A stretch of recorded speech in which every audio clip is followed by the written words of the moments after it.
sort of working in some way in tandem with the White House to stop Biden from being certified as the winner of the election. This is Marjorie Taylor Greene, and this was prior to January 6th. This was on December 21st. I want you to listen to what she said. Just finished with our meetings here at the White House this afternoon. We had a great planning session for our January 6th objection. We aren't going to let this election be stolen by Joe Biden and the Democrats. President Trump won by a landslide. Call your House reps, call your senators from your states. We've got to make sure they're on board. You know, and Malcolm, what's clear here is that all of this stems from Donald Trump's determination to stay in power regardless of how the vote went. That's his authoritarian impulse. But he's created sort of a cult of personality around that belief that he seems to have, or the hope that he seems to have. Here's Ali Alexander. Now, he made this video. He later deleted it. He's one of the planners of this violent insurrection, has some very violent associations. Here he is, and this is before the January 6th attack, talking about who he was working with.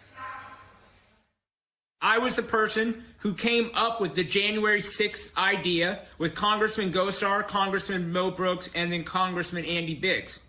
We four schemed up of putting maximum pressure on Congress while they were voting so that who we couldn't lobby, we could change the hearts and the minds of Republicans who were in that body hearing our loud roar from outside. There's nothing wrong with lobbying your member of Congress, but you had Paul Gosar tweeting on January 6th at Ali and tagging him. Biden should concede. I want his concession on my desk tomorrow morning.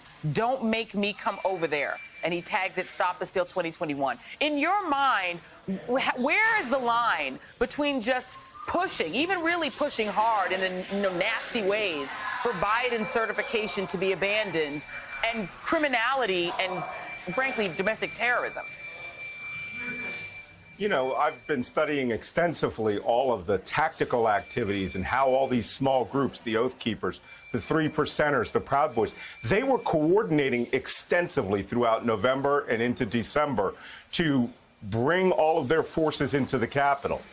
And what we've really been missing, I think the Rolling Stone article has finally given us the outlines of, is the premeditated murder of the American constitutional form of government. We have an actual command cell, a leadership organization that was reaching down, organizing people from the ground up with the sole intent of carrying out what could clearly now be considered a coup d'etat. They intended to overthrow the government.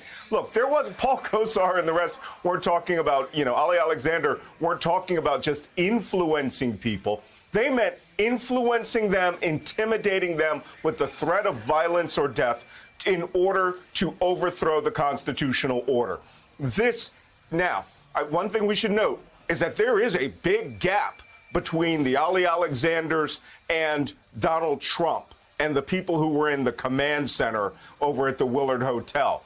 There has to be an independent counsel for this. This is way beyond the 1-6 commission. We are talking about people that literally planned to destroy American democracy with an organized effort that, as you saw, led to people threatening to kill the Vice President of the United States.